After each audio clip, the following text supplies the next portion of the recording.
So, as I'm sure you guys have seen by now, according to the New York Times, the White House is assessing ways to persuade women to have more children. I have a few ideas, but let's look at theirs first. I think one of the most important parts is that they don't just want women to have more children, they want white women to get married and then have more children. Because the best way to get someone to do something is to put tons of caveats on it. One idea is to put 30% of Fulbright scholarships aside for people who are married or have children, which sounds suspiciously like DEI.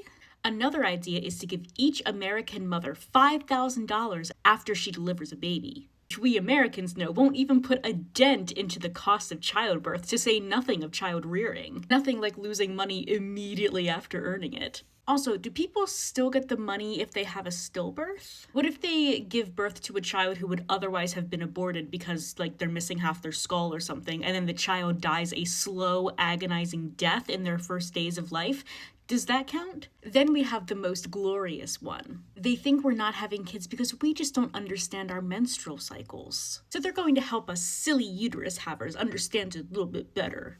But as my mutual Mandy pointed out, now, knowledge of ovulation and things like that can help somebody get pregnant. They can also be used to help avoid pregnancy. Then, much of the movement is built around promoting a very specific idea of what constitutes a family, one that includes marriage between a man and a woman.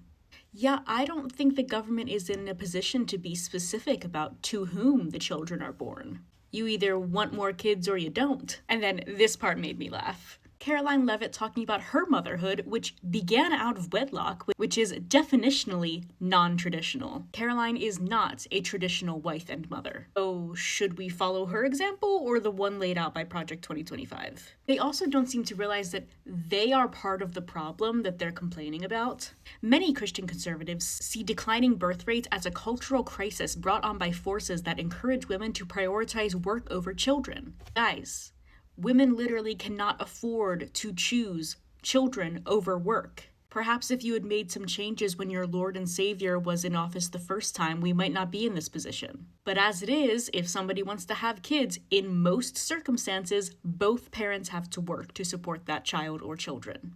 You made this reality, government.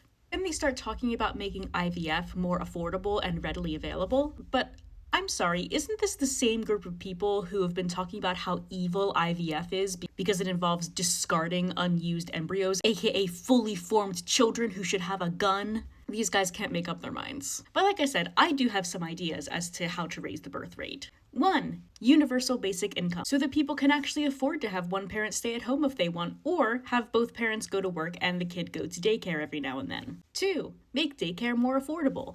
From what I hear, it's about $1,000 per month per child to send your kid to daycare.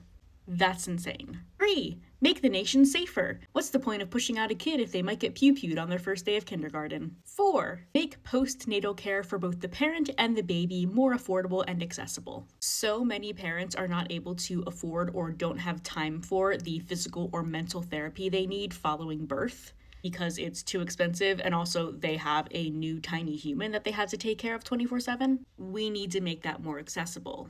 That will, in turn, make them more successful parents. But what do you guys think? How could our government make having kids more attractive to people?